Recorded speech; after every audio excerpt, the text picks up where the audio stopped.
Hello, everybody, and welcome to the 1% Better Recruitment Podcast with your host, Charles Kiriakou. I'm delighted to be joined by Lysha Holmes, who is the founder of Qui Recruitment and the host of the Recruiters Recruitment Podcast. Now, I've been on Lysha's podcast. We recorded on a bit of tech, and halfway through, the podcast stopped working because of the tech. We've just spent 40 minutes doing an absolutely incredible podcast for the tech to also fail on my show. So this is round two. And as Lysha was saying to me earlier when I was having a little bit of a meltdown, that round two usually is better. So don't want to set the expectations too high, but hopefully round two will be better, Lysha, right? Of course it will be. That was just the warm up. That was just the dummy run. And I just think it's so bizarre that literally happened when you came on my show earlier on this year. And we're not going to mention which tech it was, but it's bizarre how it just happens. But you know what? Get a bit of fresh coffee, bit of a breather, let's go again. And I promise you, if it's anything like the first pretend one, it's going to be a brilliant podcast. You are an amazing host, and I've really enjoyed the discussion. I think whoever's listening, you're in for a treat. Thank you very much, Lysha. Well, you know, one of the topics we're going to cover today, which is not going to be the topic we'll talk about right this second, but it is about mindset and attitude, right? And I'm a big proponent of mindset, and I know a lot about state change and all the rest of it. And I'm telling you now, 5 minutes ago when I was downstairs making my coffee, I was not in the best state. And anyway, let's change. Let's go on to the first topic that I'm really, really excited to talk about, which is the power of working candidates and essentially overworking jobs. And you went into a lot of detail about this when I went on your show, and you talk a lot about this. And I know it's quite different in different markets and stuff, but from your perspective, I'd love for you to explain to the guests why working candidates is the best way to do things and how that's so powerful in this market. Yeah, thank you very much for that. And yes, it was a brilliant discussion on the show. And if anybody wants to go and listen to it, we've just completed season 4, so you can go back and look on the archive. But yeah, I think you're probably earlier on this year, so you don't have to go too far back. It was a really great show. So I think it's really important to contextualize it. And for anyone listening, whoever you are, when was the last time you were a candidate? When was the last time you were a job seeker? And I want you to really answer this question, not as a recruiter or as a recruitment leader or as a founder. I want you to think about it as a candidate, as you as the candidate. How were you made to feel the last time you were on the job market? How were you made to feel during interview processes? How were you made to feel when you went for a job? How were you made to feel by the recruiter potentially who was managing the process for you? Now, if you answer any of those questions with, I was made to feel valuable, I was made to feel respected, and I was made to feel that my candidate journey and my career was at the absolute pivotal part of the search, then you're going to understand what I'm about to say. I'm going to guess, a bit of a generic answer here, that most people will go, I just felt a little bit like I was just going for an interview and I was a commodity. And that's the truth. That for most people, whoever you speak to in day-to-day life, away from your recruitment job, when you go and speak to your friends or your family who go for interviews, I always ask people who, friends and family away from the recruitment world, how their experience was recently when they went for a job as an account director or as a marketing manager, whatever. Generally speaking, it's unfortunate, it's the latter. They never felt respected. They never really felt like they were listened to. They never got feedback. They don't know why they were rejected. And I think, so what underpins the candidate focused experience rather than it being a job focused service is that it will have so many cascading benefits to the recruiter managing the process, the candidate who will potentially become a future client, and then your client. So I think it benefits 3 different stakeholders by having this different shift in mindset. And do I think it's the best? I just want to pick up on what your intro was there. Do I think it's the best service for every sector? Maybe not. But I think if you're a perm recruiter, and if you're a perm recruiter in, generally speaking, a talent short market, i.e. where you haven't got enough jobs for candidates, which is how we want it to be. We always want there to be, not enough candidates for jobs, sorry. Yeah. That's the way we want it to be, right? That means we're not in a recession. Then this is potentially a game changer for you of how you, as a recruiter, will become an expert, how you will become an exclusively trusted expert, which will lock out your competition and ensure and guarantee income. So it's protecting future revenue and future-proofing yourself when we think about AI and we think about how there are going to be some sectors and industries that will unfortunately diminish in opportunity for recruiters. So I'm always thinking ahead like that. And I think when I set up my business 19 years ago, Qui Recruitment, it was to create a candidate-led service for the recruitment to recruitment industry. And at the time, I genuinely thought, well, there's no one else doing it this way, but the market wasn't saturated. And what I find most intriguing is that 19 years later, I'm still probably one of the only Rec to Recs that actually does reverse the model. So here's why I think it's more powerful. I think for your ultimate stakeholder, who is the client, they're the ones that pay us, right? They're the paying customer. The feedback that we get from our clients is that we are much more partnership focused. We deliver on value when it comes to, being able to benchmark better, because we're potentially not just trying to slam people into a job, send me CVs. It's like this race, this panic, this frenetic, this frantic, awful. It's not even a service. To me, it's just like fastest finger first. And I think the way that it makes a stakeholder and a client feel is that you couldn't give a shit, actually. You just want to fill the job. So I think that there's a huge advantage where you can educate your ultimate paying client, your ultimate paying customer, the client, in that actually allowing me to be your brand ambassador in the market by coming to you with the best candidates, which you will then understand, because you're going to lift the lid on what that looks like. You're going to get to know the DNA. You're going to understand the diversity piece. You're going to understand what skills they're looking to curate and where they see their trajectory, what sort of people. They are then going to trust you so much as that recruiter. You're not promising to get it right. What you are promising is that I will ensure that the best people that come to me in my community, you will know about first. And it locks out your competition. It creates a much more diverse talent pool. For the candidates who, you've always got to think as future customers. To me, you have one customer. Everybody's your customer.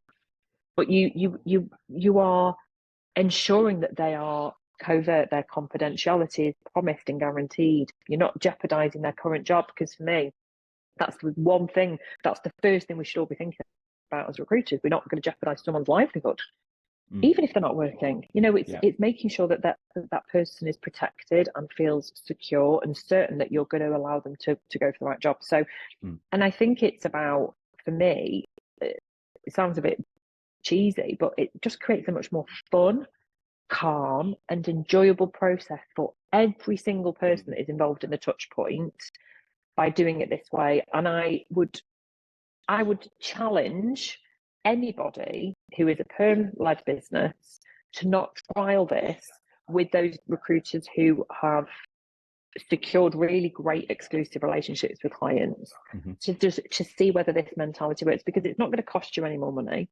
If anything, it should make you more money, because what you're saying is, if I've got somebody sat in front of me, proverbially or in real life, who is an exclusive candidate who is coming to you because you have created, a brand for yourself and you're trusted, and maybe you've placed their colleague or their friend, it's a referral. We like referral-led models. You are absolutely guaranteed to place that person. It's guaranteed revenue. So I just think this isn't about necessarily reinventing the wheel, because I'm not suggesting for 1 second. In fact, I'm going to say the opposite. You should still be targeting yourself on new clients, on vacancies brought into the business, on how many interviews we're getting to those jobs. I'm not saying we don't do that. This is a way to increase additional revenue. And at some point, which is the point where I set up Qui Recruitment in 2005, you decide, actually, I don't want to go down the whole job chasing route. We need jobs on. I still target myself on new clients every month, even 26 years into recruitment. I still target myself on how many interviews I get. But what I won't do is promise that I'm going to fill somebody's job for them. What I promise my client is that when the right person comes to me, and I believe that they are the right person with the skills, attitude, mindset, diversity piece, whatever that person's skills are, they will be the only person that I call. Yeah, nice. I recently just done like a bunch of videos, because I'm going to be doing solo episodes as well, like 10 to 15 minutes, and it was designing your business development strategy, your short-term business development and long-term business development strategy. Because and I was speaking to somebody last night about this, about how when I hear the term strategy, I don't know what it is, but in my mind, I start getting a bit like nervous, because I was never good in school and the business lingo and stuff. I get like, oh, but really, like, I'm quite a simple person, and I think recruitment doesn't need to be overly complicated. And I like what you're saying there about taking the candidate to market. And I believe that would really largely fall under kind of more of a longer term business development strategy. So you speak to a client and they say, look, we're not currently hiring right now. And this could be within any market, tech, sales, recruitment. And they say, look, we're not hiring right now. But you say, okay, when you do hire, what is the type of profile that you would look at and go, oh my God, they on paper look fantastic. And if you were to interview them, what do they need to be like as an individual for you to go, that person needs to be in my team? And sometimes what will happen is a client will say, well, look, if you've got X, Y, and Z and somebody that's X, Y, and Z, I'll just have a chat with them. And you'll be surprised at how many times that you send that profile across and it's so targeted. They might not even have budget or anything like that, but they make it. They make the budget for a great opportunity. That you have just nailed exactly why candidate-led recruitment works. Because, I mean, forget the word strategy. I mean, I agree with you. I mean, I am a marketer by, I did my diploma in the 90s. That was actually my training. But for me, this is the best way. If we go back to that first lot of questions that I asked, if you're thinking of this as when you were the candidate, it's just a much more robust, professional service to do it this way round. And the client, I tell you now, if you pose that to your client, if you're listening to this now, and whether you're placing, lab technicians, whether you're placing engineers, whether you're placing recruiters, whether you're placing staff sales, I can guarantee 99% of your decision makers will say, if you pose it like that, they'll say, I want you to call me if you get somebody like that. I can guarantee it, because why wouldn't they want to? Because you are saying, I'm pushing out all the white noise here, I'm pushing out all the spec CVs, I'm pushing out everything. What I'm saying here is ninja approach to finding you the best talent, and you will be trusted by doing that. And you never ever guaranteeing or promising. What you're saying is, I will call you when I've got somebody I want you to meet. That's the promise. I'm not promising I'm going to fill it. I'm not promising they're going to be the best person. The promise is, I will tell you about them. I will be your brand ambassador. I will be the best person for you to trust. And you're not saying don't go and speak to 2 other recruiters to do that, because actually, if you're genuinely moralistic as a recruiter, which I think is fundamentally what makes any recruiter endure in a market, is the genuine values that you have about people, and these are their livelihood, is that you would want them to, if your nearest competitor did the same thing, great. But actually, if we think about the whole industry being transformed, then if we all had that mindset and we all had this much more robust exterior when it comes to partnering our customers, I think we would have a much better reputation externally. I think our perception would be regarded as that professional service, as opposed to who's the fastest finger first to fill the job, which I can't stand that. Yeah. So I never really sold on speed on delivery, and I worked candidates, and that's largely how I won accounts, because I would build, I was like you, I was such a great relationship builder. That was my key ski. I could really, really get to understand people. I'd always take them out for a coffee. I was lucky enough to work in a WeWorks. We had a beer tap there. And back in the day, the beer tap opened at like 12 and then shut off at like midnight. So any client, if you're in London, I have beer, ale, cider, and Prosecco. Clients are always like, oh, you have Prosecco tap, sound. So they'll come in, you build a relationship, etc., etc. The candidates would kind of open up the jobs, but the way I kind of worked, I've done medical device sales. So it was largely project orientated, and we used like iIntro, Interview, like video platforms and stuff, and psychometrics. So I liked taking on like a team build for the UK or for Germany, and then going and creating a project. So for me to then work contingent with that type of approach against other agencies, and I know what you're saying about, if you do get a spec CV from another agency and it ticks the boxes and stuff, you want to think morally, like, you kind of want to look at that. But if I'm working with you on a retained basis and I'm taking the time out to vet the candidate, video interview them, put them on a platform, do a psychometric analysis against your team, I'm sorry, as a client, to then go and work with multiple other agencies as well, I just think that's a little bit stupid. If you're investing all that time and money into an agency to go and do your recruitment that way, then don't. But if it is a case where you don't have an active role, but you've got a relationship with Lysha, you've got a relationship with me, and you've got a relationship with Joe Blogs, then you'd be silly not to look at spec CVs as long as they're actually targeted and relevant, right? Yeah, definitely. I mean, I think CVs is a premise, by the way. I know we haven't got time to talk about that today, but I'm talking about knowing your candidate inside out.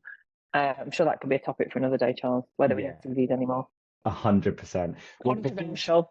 Yeah, I was speaking to my brother about this the other day, and he was like, "Oh, can you help me with a CV?" I was like, "You've got LinkedIn, mate. You don't really even need a CV these days." But anyway, like you said, we could talk about that all day long. Before I move on to the next topic, something we actually covered in the last episode, I guess, was KPIs, right? So I mentioned to you that I've worked with businesses as of late and in my last company where either they had zero KPIs and they didn't understand why they were having an unbelievable April and a terrible June and July. And there was other businesses, and my last business was a great example of this, where it was literally just like dictatorship, KPIs, literally everything. And if you don't hit them, you can't leave early. Now, for me, I think you have your financial target and you have to individually reverse engineer that to understand how that person to get to 20K a month, 30K a month, whatever their target is. Now, what you've said about working candidates, the power of it and the importance of it is fantastic. But I see far too often people kind of work the candidate for the sake of it. They see an engineer or they see a SaaS salesperson that's got a bit of experience in health tech, whatever it might be, and then they just mass spec them out to a load of companies, or they give you a call and say, "Hey, Lysha, I've got a fantastic candidate." When I hear things like that, like we've got great candidates, so does every other recruitment business. I've got a great candidate. Cool. What's fucking good about your candidate? Do you know what I'm Yeah, trying to say? exactly. So I want to get your opinion on the companies that basically KPI working a candidate, like specking out, and what's the best way to be a little bit more targeted and professional, I guess, about it.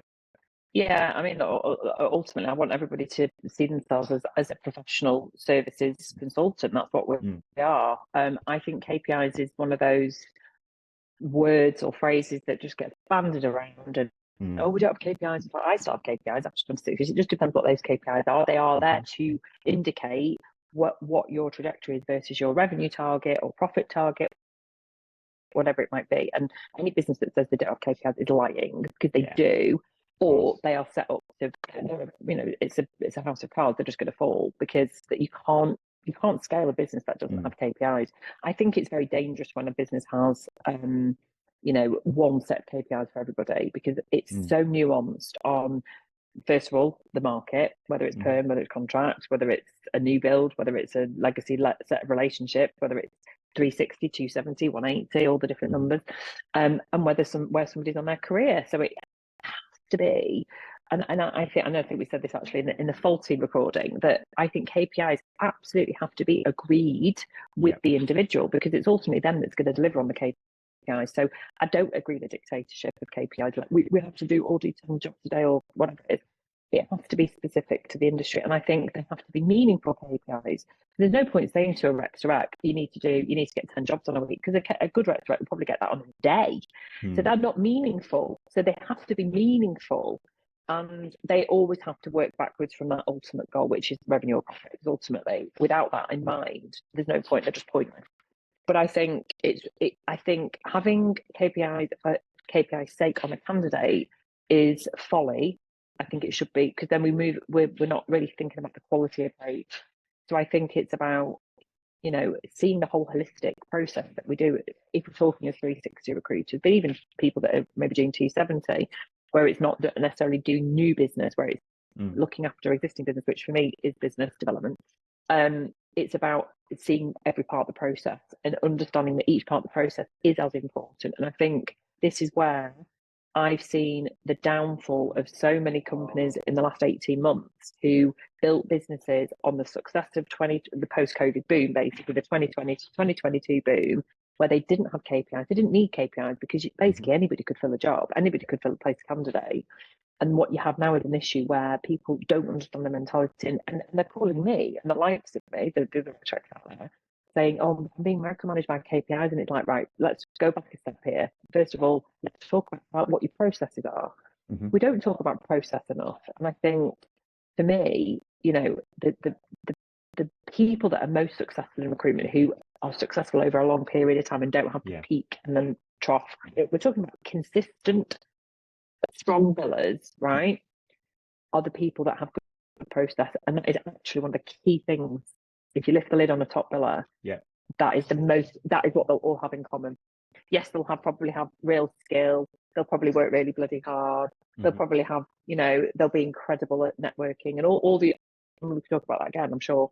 But what they'll all have is consistency on process. And I think where KPIs has become this dirty word, and it's all seen as like, oh, it's like, actually, that is the fucking job. Yeah, that is the job. So if you don't enjoy that, and that is something that makes you feel that you're being micromanaged, you are possibly in the wrong job, or you've been in the wrong environment. That's my view on it. I don't know what your thoughts are. Yeah, I mean, it's actually what you've just said there is a perfect segue onto my next topic, really, about the mindset and attitude for a difficult market, because you talked a lot about process there. And my first guest on the show, Patrick, his last thing that he finished the episode on was like basically trust the process, master the process, follow that, and you will be successful. Now, when I came from contract recruitment, I've done contract recruitment, nursing, 2 years. Largely, it's just literally you build a relationship with a candidate, you get them in, you do the compliance, and then you just manage that person. You have to speak to them every week, you book them into shifts. It wasn't overly, you didn't really need too much of a process in that respect. You could be a bit of a maverick. When I got into perm recruitment and it was like a lot of slower process and everything like that, I've come from a super fast paced background. I didn't have any process. The only processes that I really learned was kind of the right questions to ask when taking a job on, qualifying a candidate. I learned how to qualify people, jobs and candidates so well at that company. I was there for 6 years. But during the downturn, so in 2020, I still lived at home with my mum at the time. My girlfriend, who's now my wife, came and lived with us. So I was literally working and sleeping and eating in one room with another person all day, every day, trying to cold call. And I'm sure you had to trying to cold call during lockdown. And I was doing medical sales. Like none of my candidates and clients could go into hospital. So it was such a difficult time. When we started to come out of lockdown and we were going back into the office, and I was tasked with building a new market, doing intensive and critical care medical sales, which obviously you can imagine that's a bit of a booming market during the pandemic. I looked at my process, Lysha. I didn't have one. My process was build relationships, ask good questions. When you're tasked with, you have zero pipeline, you've got to build a new market, you have to develop and build a new process. But listen, we could talk about process and stuff another time. But what I want to understand from yourself is, like I mentioned there, I came out the other side and, I done 40K in 2020, which is just, obviously I was on furlough for like 6-9 months of the year. And then I did about 150K in 2021, all brand new business, all completely brand new business, right? And the fees, I think, were like 5-6K. So there was a lot of deals that I'd done. I had the mindset, I had the attitude, I've been doing it a while. But for people that are, maybe this is or this isn't, it's an unpredictable market right now. What would you say is the mindset and the attitude that you need to have in such a turbulent market at the moment? I think you need to have the same mindset in every market, not just turbulent markets, which I think is you have to trust yourself. And I think you have to be really truthful with yourself as to why you're in recruitment, what your motivations are. Those people who maybe came into recruitment in the post-COVID boom, we've had a mass exodus, and that's because they really weren't driven by what underpinned everything in the recruitment market, which actually a large is around the process. You get just being really personal for a minute. I love the process. That is why I'm still doing the day job. I probably don't need to do the day job as much anymore. I mean, I do a lot of coaching now, but I actually love the process, and my process is so thorough. We can definitely come on and talk about that another time. So I think I want to go back a step really and say, to you, what does success look like? To me, what does success look like? To him over there, what does success look like?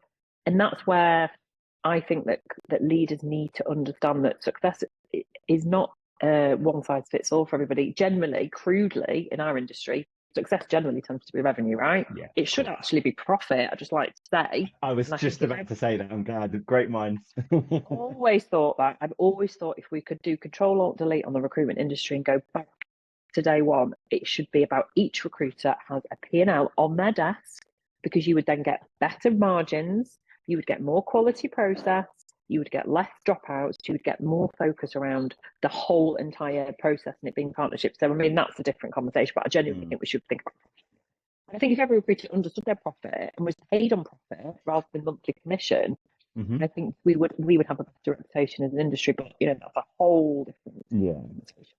Going back to this, I think it depends on what success really looks like to you individually. And actually, I don't think there's a right or wrong. I think you have to have an interest in people to be successful, and the mindset of taking somebody on a career journey. Because whether you're doing contracts, I actually not so agree with what you said there about. I think you will have had processes in contract recruitment. It's just different to perm.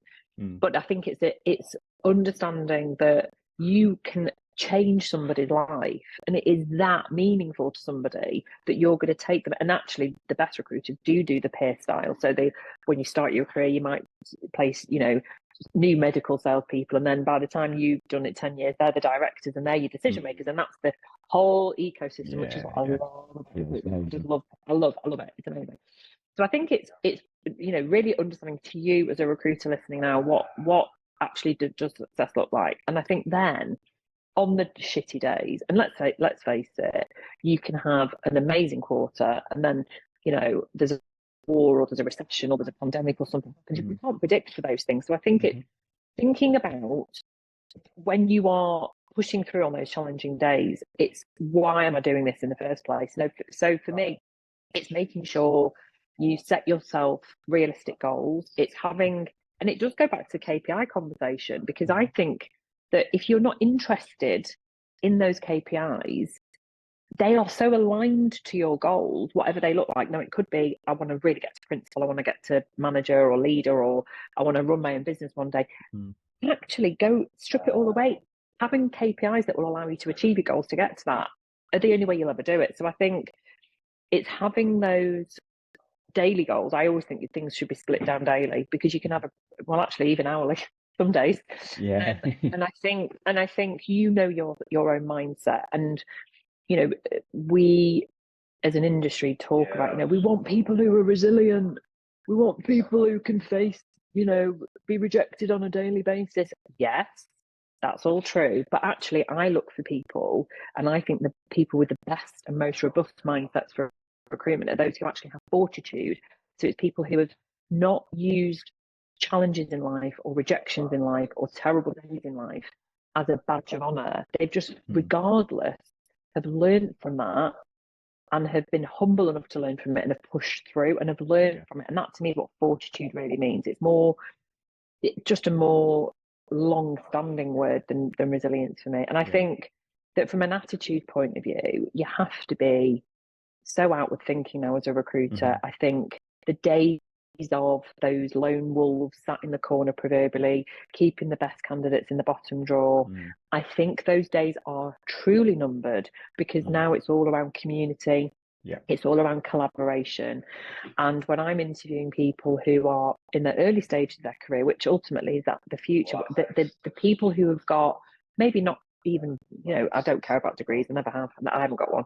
It's the attitude. If I think about the people that have really impressed me, it's the ones that have faced personal challenges, but have learned from it and have not used it as an excuse for not achieving what they wanted to.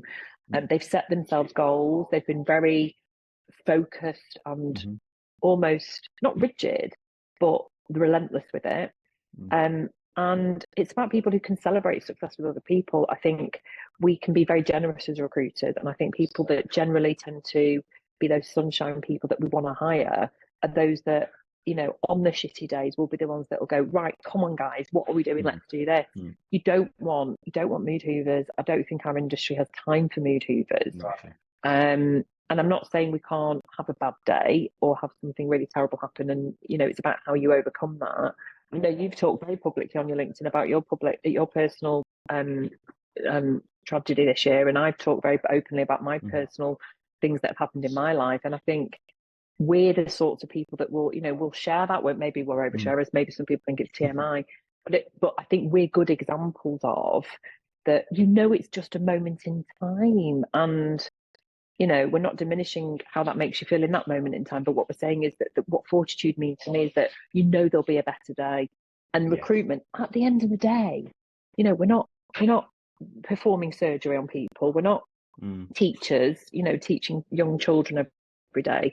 Our job, I think, is the joyful privilege where it's dealing with other professionals and other adults and getting to know a community. And I think if that's how you see things really holistically, you will have an enduring career in recruitment. And I think I want to go back to, I actually can't remember if it was this recording or the other recording that we failed on, the example you gave of that top biller that you were speaking about, where this job is really tough on certain days.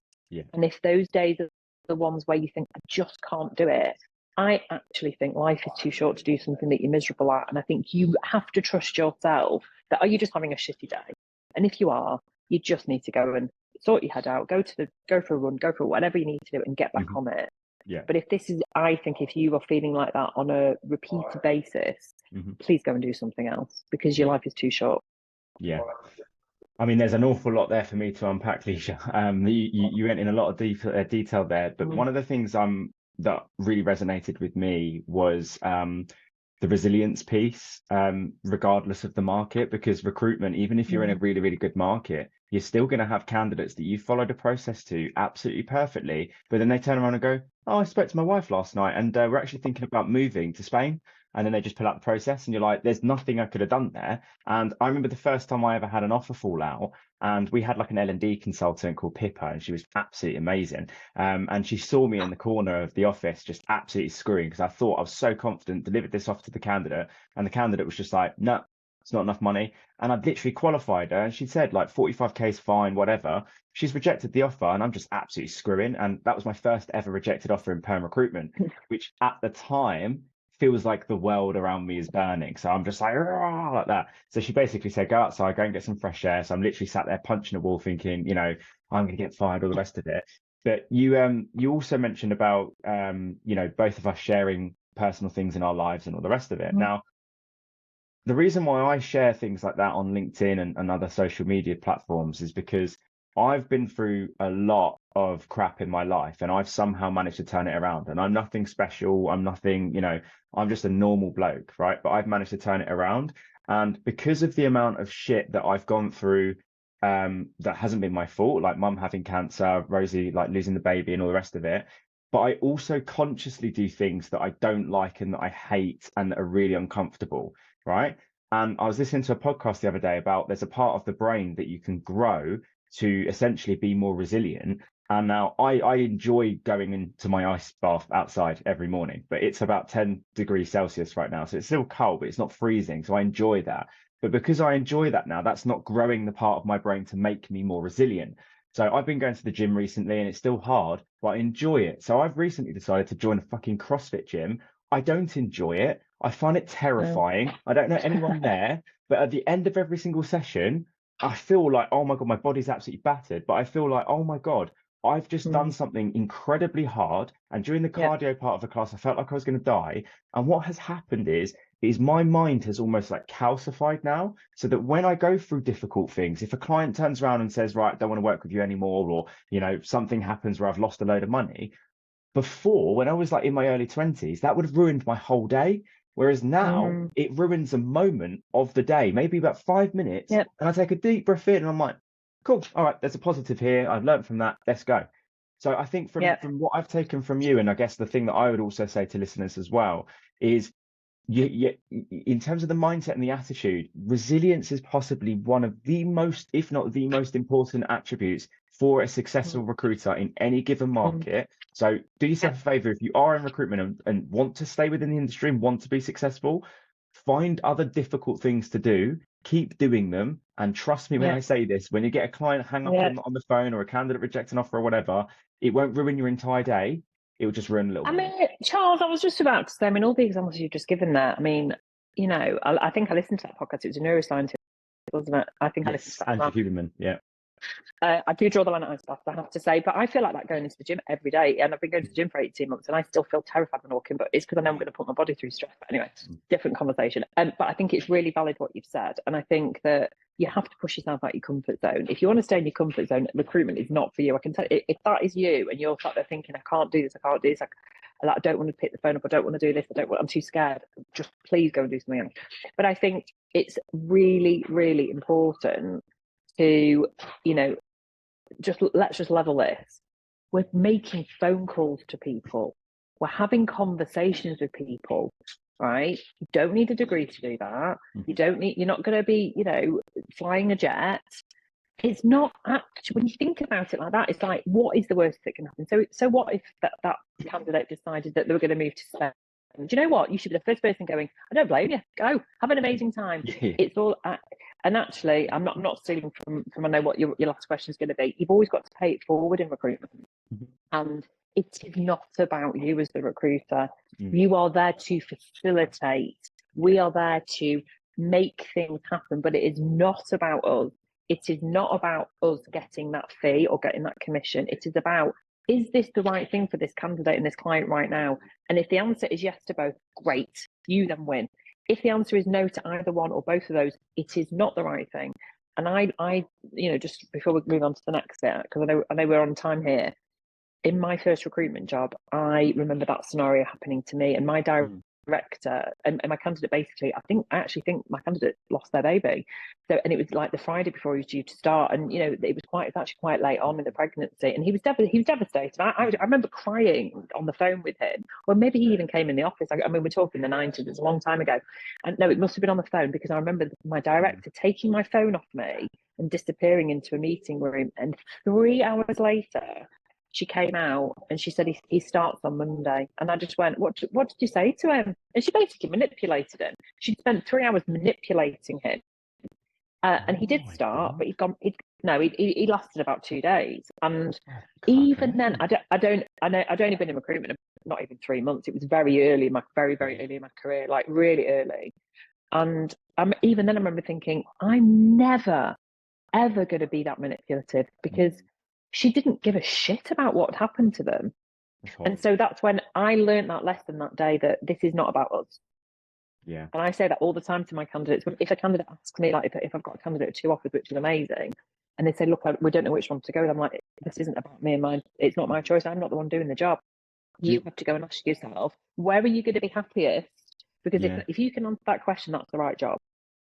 Do you know what you're saying there? It reminds me of what I was saying to a couple of recruiters yesterday with one of my clients. How I used to operate when I used to get leads. So when I had to rebuild the market in 2021, I had to be a little bit more short-term minded. I never really chased leads because I was working candidates and pitching into my ideal dream client list. But when you haven't built for like 9 months and you got to rebuild a new market, you got to go out and do some traditional lead chasing and whatnot. And a couple of the recruiters yesterday were like, sometimes with these senior engineers and stuff, they're really, it's quite difficult to get leads off of them. So how would you approach it? Now, the way I would approach it, rather than just sat there and say, so Lysha, where are you interviewing right now? Okay, who's the hiring manager there? It's so direct and very recruitery. So I would always ask a slightly different way around it and, talk me through the options you have. But I'd have to qualify the candidate so well so I understand exactly what they're looking for, what the type of manager they want to report under, and then just say to them, like, look, full transparency. If I don't place you, it's a shame because I don't get my commission, but I want to make sure that your next job is the right job for you and I gave you the best possible service. I know that sometimes you might feel uncomfortable telling recruiters where you're currently interviewing, but if you're interviewing with a company that I know of and I know the hiring manager there and you're struggling with interviews and whatnot, I will help you. And if you get a job elsewhere and I don't earn any commission, I've given you a good service and you're more likely to give me referrals. You're more likely to write me a testimonial. I've got testimonials on my LinkedIn from people. Charles didn't place me, but this is the level of service. Yeah. And like you said, that's what integrity, that is what integrity means. And it's about genuinely, I can remember being trained to do the CV strip, to do the lead strip. And I never asked it in that way. In fact, even back in the day, I would say, look, talk to me about, what's your ideal scenario? And if you could design the dream job and the dream employer, which companies do you know of that you think are like that? Who's your dream client? Who would you like me to approach for you? Because you're tapping into a different part of their brain and you're not being an obvious recruiter. And then say, look, I really want to understand where you are in terms of your mindset and benchmark and get you the best opportunity. Now, it's very possible you're already talking to people yourself directly. So it's similar, same to what you've just said. They will always give you their leads. And actually, I'll always say, I actually don't need the lead because I could just easily pick up the phone to any of those competitors and go and ring them, whether it's for you or another candidate. I just want to make sure that wherever you land, you are going to be the best person in the best place for you. And it does work. And I think, so if we go back to, if we finish a bit on mindset and attitude, the level of integrity that you have needs to run so deep that that's how you will endure. Otherwise, you will only ever be a transactional recruiter. When the market gets shit, which we've had at the start of this year, you will be one of those people that either gets let go or you won't make any money. Because I can tell you now, I earned my real reputation in the 2009 crash. I had, so from the January 2009 for about 6 months, I mean, you couldn't get a job on in recruitment. Nobody was hiring. Everybody was panicking because nobody knew the Lehman Brothers were crashing. It wasn't like COVID where we could prepare for it. And I had in that 6-month period, I mean, some stellar people approaching me, like, exec search consultants, directors. And I would categorically say, do not move jobs right now. I know you're amazing. They were still billing. And guess who they came back to when they were looking for new jobs? What goes around comes around. It's so cheesy. It is, but it's true. So yeah, I'm glad we've covered that. Yeah, 100%. Well, it's a good segue actually to the last topic before we move on to the final question around, advice for new recruiters getting into the industry. And before I pass the torch to you, one thing I mentioned to a recruiter yesterday in the office, and it kind of goes back to what you were just saying there about, I don't need the leads. I think sometimes when the recruiter's got like these big sales targets above their head and they've got their director breathing down their neck, it translates into the phone call that it does sound desperate. And it's like, I need these leads because I don't have any jobs to work. Now, it's very easy to say this because you and I have got a lot of experience. But something I learned early doors is build the relationship. Everything in recruitment is around a relationship. If you build the relationship with that human being, right? Because remember, our commodity is a human being, right? You build that relationship with the human being.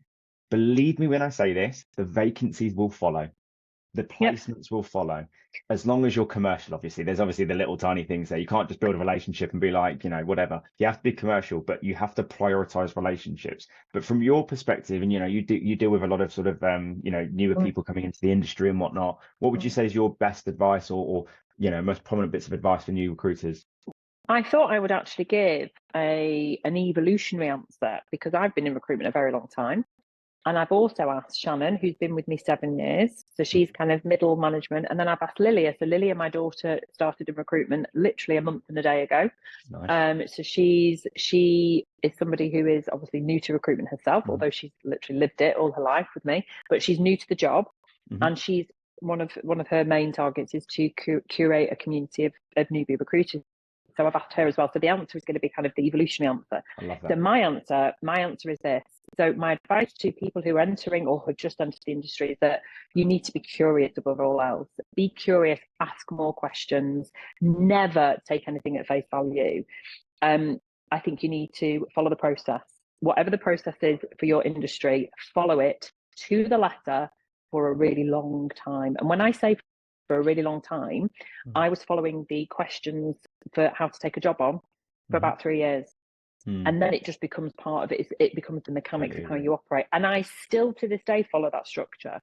So it's however long it takes, it's your own learning style. Right. We've talked about, mindset in a difficult market. You will, am I allowed to swear? Go for it. I'm not monetized yet. All right. Okay. You will. Okay. I'll make it clean. You will screw up. You will make a mistake at some point. You're going to miss an opportunity for a candidate, or you're going to forget to send out an address and the candidate won't turn up. But you have to own your mistake. Own up to it. I still make mistakes now. I might forget to send a Teams link because I'm technically inept, as you know. And you just go, oh my God, I'm so sorry. I don't know how I missed this. You don't ever blame anyone else. Don't ever shaft it. Don't ever, just take responsibility for yourself as an adult. Do more than you think you need. Sorry, do you want to cover that? I just want to say one thing on the taking accountability part, because it's just popped into my head and I think it's a really valuable story. Before I learned about growth mindset and and taking accountability and all the rest of it, I was predominantly fully retained, and I placed a sales rep in Germany for one of my clients, and it's like a massive fee in Germany. It was literally one candidate, one interview, one placement. The candidate left after 3 months, and we had like this ridiculous 12-month free replacement clause, which I know it's ridiculous. It was like part of our marketing strategy. Anyway, the client came back and was just like, so-and-so's left in like 3 to 4 months. We need a free replacement. And honestly, to this day, it actually embarrasses me. But I just done exactly what most sharky, horrible recruiters would do and just completely blanked the client because I was just embarrassed. And I was just like, it took a lot of time to do that, to go and find someone for it. Anyway, the client then called the office, made a complaint to the director. And I could have made every excuse under the sun, Lysha. But do you know what I'd done? I said, let's get on a video call. Got on a video call with the sales manager in Germany and the director of Europe. Completely just put my hands up and said, do you know what? What I've just done there is absolutely not acceptable. It's embarrassing. And to be honest with you, I'm just under a lot of pressure at the moment. The market was a little bit turbulent at that moment of time. And the fact that I had to do a free replacement for you guys, I'll be honest with you, in my stupid brain, I was like, I don't want to do it. So all I'm going to say, firstly, I'm sorry, but I know that doesn't even excuse for my behavior. If you don't want to use me, you do not have to use me ever again. But what I will say is I'll go to the market and I'll find you a person, I promise you. And the guy literally turned around and went, do you know what? That's all I wanted. It weren't your fault that the guy left. Well, the guy left, he got another job Exactly. elsewhere. But the fact that you just went missing, we literally left you the best, amazing testimonial. But the fact that you've owned up to it, didn't make any excuses, I respect it. And guess what? 3 weeks later, same thing. One candidate, one interview, one Yeah, placement. of course. You have to own your mistakes. But even if you hadn't, I know I'm covered in goosebumps. I'll give, if we're telling little stories, there's one very famous story, which is where, this is what I'm saying, guys. So the new recruiters, this is why I'm saying this, own your mistake. You do it once and you have to learn from it. And I was doing engineering, bear in mind I hadn't been on any training. I don't know why they landed me in the job, and I didn't go on my training for about 6 months. So I was just learning on the job, basically. Just throwing myself into it. It's a phone. I mean, what is there to worry about? And I'd interviewed, he was a CNC programmer, because I did engineering, but we were generic across every industry. Yeah. And I remember I sold him to the client. Has he done this particular program? I can't remember what it is now, but whatever. And I was like, of course he has, absolutely. He's got 3 years experience, blah, blah. Got the interview arranged. So didn't hear from the candidate. I mean, we did have mobiles in the 90s, but, they were very rudimentary, but we'd still have them. I was like, that's a bit strange. He's not called me after the interview. And then my director said, look, rang the landline. The company's on the phone. And he absolutely laid into me, and he just said he doesn't have that program. He's never touched that program. It was a total waste of time. And I just sat there and thought, and we were in a sales office where everyone could hear, because he was yelling down the phone at me. And at that moment in time, all my pride went out the window, and I just went, I'm really sorry. I said, I'm not going to make any excuses. I said, clearly what I should have done was go and ask him before I agreed the interview that was actually really important to you. I'm sorry, that won't ever happen again. And to this day, if a client asks me something that, I mean, obviously in recruitment is maybe not as critical, but I would always go and check something first before I give that answer. So, so that bit of my advice is, that's a life lesson. That ain't just about recruitment, by the way. I was about to say, and obviously we then gave our 2 little stories, but do more than you think you need to do. That's it. Do more than you think you need to do. Don't look at the experienced people. Well, do look at the experienced people. Go and sit next to the top billers. Go and listen into their calls. But don't watch how they work necessarily, because they have honed their skills. That's like going to, learn how to dance on day one and sitting next to Aliash. He's been doing it for 20 years. So he's going to have done all the hard work, the 12 hours in the gym. It's a good analogy, because that's true about recruitment as well. So don't go and look at the top biller and go, oh my God, well, they're only making 10 calls.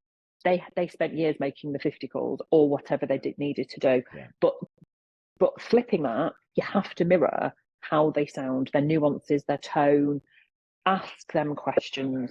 That's my answer. Shannon answered this. So advice to new recruits, similar to the curiosity, but be inquisitive. Really delve and probe, and don't take things at face value. Please don't chase the money, she said. If you chase the money, you'll just fail. And the biggest bit of that, when she said this, I've gone all goosebumpy, is you've just got to keep in touch with people. Similar to what we were just saying. Yeah. Don't see things as a one hit. This is it. If I'm not going to place you this time, bye, see you later. You keep in regular touch with people. Diarise it. Stick notes in your phone, whatever you need to do on your CRM. Keep in touch with people, because if you land that message, how are you getting on, and it happens to be on the day where they've had a shit day, you'll place them. And then I asked Lilia. So Lilia's been here a month. She's already had some success, which is fantastic. And actually, she's coming at it in starting her career in 2024, where, you know what I'm going to say now, you have to build and work on your personal brand. Yeah. Because if you don't do that, you're not going to engage with your target audience, whatever your industry. You have to show people who you are, and you have to show up for it. And just, by understanding who your community is, having meaningful conversations with them from day one. So I hope that answers the question. Yeah. Love it. I mean, there's a load there. One of the things that you mentioned a minute ago reminded me of what one of my clients said to me recently. A lot of the guys in our office, they don't have mates in the industry. And what I mean by mates in the industry is a candidate or a client you can call to just chew the fat about the market, about the industry, about life. And you know what? I look back, the amount of people that I used to just ring and then just go like, I remember there was this one client called Tom, and he was just, every time I spoke to him, he'd be like, the role's not signed off yet. And I'm like, forget about that. Did you watch the football on the weekend? forget about that. Have you seen so-and-so's just been bought by so-and-so? And then by the end of every single call, we'd be like, oh, have you just spoken to this lady? Like she's going to get made redundant. I used to work with her at this company. She's lovely. Like, honestly, just tell her that I recommended her. That's a referral. Oh, by the way, this company, we're about to buy them. So if you're looking for sales reps in London, go and speak to that company because they're literally going to get bought next week. Literally in the news the next week, that company's getting bought. All the sales reps get made redundant. Yeah. I've already got relationships with those candidates before any other recruiter. Do you know what I mean? So Definitely. it's like, keep in touch with people. It's the advocates. You're creating advocates. We used to have a really weird term for it in prime time. They were called your bird dogs. I don't know anybody else that's ever used that expression. So it would be somebody you'd never play, and you'd probably never get business from, but they would create so much. So they would be the I guess the dog bit is they would send out birds to the industry. I mean, it works, and the reason it works is that 88% of our business last year was referral led. So it's quite an incredible model to have, and I think it's not using people, but it's genuinely building relationships and friendships, and I don't think there's any harm in that. So I love that you've covered that off. Yeah, nice. Last thing before I finish up with my last question, you mentioned there about the personal brand. Now, testament to you're fantastic on LinkedIn. You're doing a podcast. Everything about your personal brand is great. And it's interesting, Lysha, because I speak to a lot of people that are like, Gen Z, millennials, like early 20s, 30s, that like, oh, I don't really feel comfortable posting on LinkedIn, or, I don't, I find it a bit cringe or whatever. And the only stuff that they post on LinkedIn is like hot job alert. Like, oh, yeah, do you know what I mean? I just did a yawn for anyone not watching. Sorry, boring. It's just boring. And like half your network probably won't be actively looking for jobs. So they're not going to be interested. So what advice do you have for people that are skeptical about building a personal brand, or, not overly keen about posting on LinkedIn, or want to get super personal on LinkedIn? Like, what's your thoughts? Okay, so if this is to recruiters, I think you are going to make yourself out of a job ultimately. And the reason I say that is that if you think about the last time you bought something off a cold call, if you didn't know that brand, you haven't seen that brand on Instagram or TikTok or even on LinkedIn, you didn't know it, you didn't trust it. But if you'd had a cold call off somebody that you were following or that you'd engaged with, you're probably more likely to take the call. So you've then got to think about that as a recruiter, that why you would share. It doesn't need to be personal stuff, but it's about who you are as an individual. So it could be talking about a client, do a little video of you going around a client office. You don't have to show the brand or anything. You could talk about, you'd still share a job, but you'd make it come alive. Who is it? Who's that job going to appeal to? Sharing endorsements, talking about a day in the life of you, thinking about interview prep, giving some free advice to people on your LinkedIn community.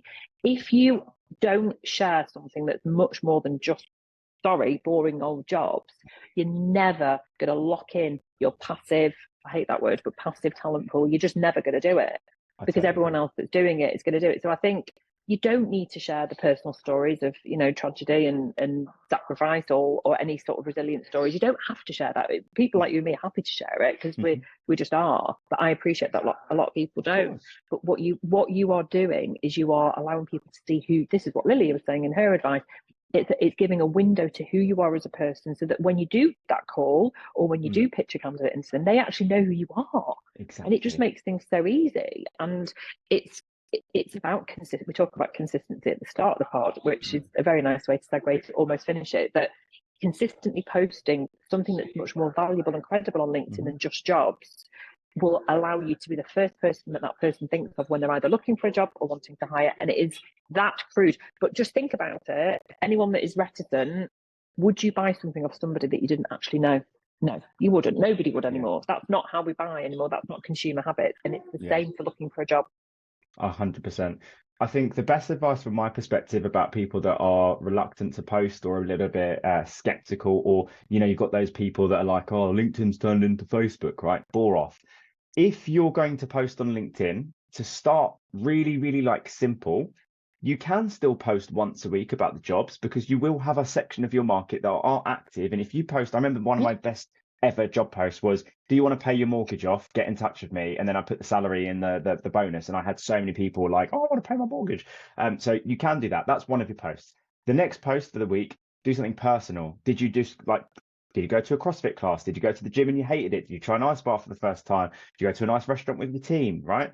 And then the final thing, if you're just going to do 3 posts, value, interview tips, how to progress your career, whatever. Those are 3 things that are so simple. And if you don't want to get super, super personal, like you said, day in the life or something, but you've just got to think, right? People, they answer the phone to you in the latter stages of my actual sales recruitment career. Pretty much every call, Lysha, that I made, hey, it's Charles Kiriakou here from Projectus. They go, oh, hey, Charles, you're right. Never ever spoken to them. And they go, look, I know I don't really like your posts, which is another thing, by the way. People, they call them lurkers. They don't like your posts. I bumped into someone in Croydon the other day and he's like, I saw you got married. I saw you done this. I saw you done that. I was like, absolutely. I like my post, you bastard. But it's really important that while we're talking about this, before we finish this part, it's not about vanity metrics. It's not about likes. It's about the ROI on who recognises you. And I agree with everything you said that, I think minimum 3 times a week, but 3 times a week is enough where you're posting something personal, you're posting something valuable, and you're both posting something very credible about yourself as well. So it could be a testimony. You can still post jobs, absolutely. You can do a round robin at the end of the week and say, before you head into the weekend, these are the top jobs from this week. While you start with your kids at the weekend, or you're off fishing, or you're off watching the football, send me a DM and we'll chat on Monday. And I promise you, those are the ones that will get in touch with you. So that's really good advice. Really like 100%. That. Well, as we come to the close, as I like to do, I ask every guest, what is one thing or something they can take away from today's show that can make them 1% better off in recruitment? Hey, and this is not just in recruitment, this is in life. Always do what you say you're going to do. So it's about under-promising and over-delivering. So for me, this means always calling somebody back if you say you're going to call them back, giving feedback.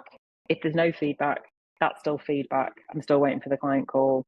This one action will make you more memorable than any other recruiter by just doing the one thing that you say you're going to do. Perfect. What a wonderful, beautiful end to the second attempt. And you were right. The second attempt, I think, was a lot better. It was better because I had coffee delivered. I don't know if you saw it. Just kind of came into. I had to go downstairs and make myself one as well. So yeah, I think we were both buzzing. And if anybody wants to know where my beautiful office is, it's in Edenfield. It's called the Drop Off Cafe, and it's a shared space, and it's unbelievable. And this is the little stage behind me. Love it. Beautiful Chesterfield. So thank you for having me on, Charles. It's been so much fun. We could literally do a whole season ourselves. I know, literally. If we could just do like a separate podcast of just us, we could literally have unlimited content. It could go on forever. Charles, my brain's now going off on different directions because I'm thinking we should actually do something. But anyway. I don't know when, but yeah, if we do have time, there's lots of ideas. But listen, Lysha, thank you very much. For anyone who doesn't already follow the Recruiters Recruitment Podcast, go and give that a follow immediately. It's one of the best recruitment podcasts. If you're in recruitment, looking for a job or looking to hire, Lysha and her business, one of the best rec-to-rec firms in the entire country. So get in touch with her. Thank you very much for listening, and until next time.